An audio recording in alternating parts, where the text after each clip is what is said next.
In today's video, I'm going to teach you how to change the font on Mailerlite. Whether you're creating a new campaign or updating an existing one, choosing the right font can make a big difference in how professional and readable your emails look.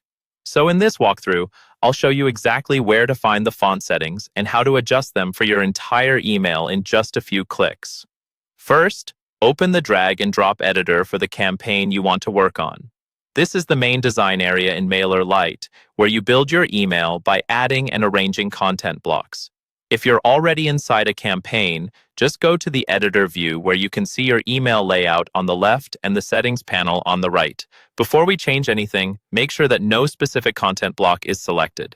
This step is important because if you have a text block or an image block selected, the options in the sidebar will only apply to that single block. To avoid that, simply click on the background area of your email, somewhere that isn't a button, an image, or a text field. When nothing is selected, the editor will show the global template settings instead of block-specific ones. Now, look over to the right-hand sidebar. You'll see different tabs available there. Click on the tab labeled Template.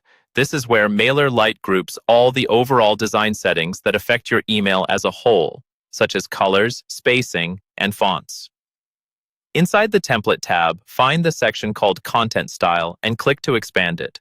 This is the section where you can control how your text looks across the entire email. Here, you'll see options to change the font family, adjust the font size, and customize the colors for your headings, like H1 and H2, as well as for your main body text. Take a moment to choose a font family that matches your brand and is easy to read on both desktop and mobile devices. You can increase or decrease the size so your headings stand out clearly from your body text, and pick colors that have good contrast with your background so everything remains legible. As you make changes, keep an eye on the live preview of your email on the left so you can see exactly how your new font settings will look to your subscribers. Once you're happy with the font family, size, and colors for headings and body text, your new style will apply across the entire campaign, giving your email a clean, consistent look without needing to adjust each block individually.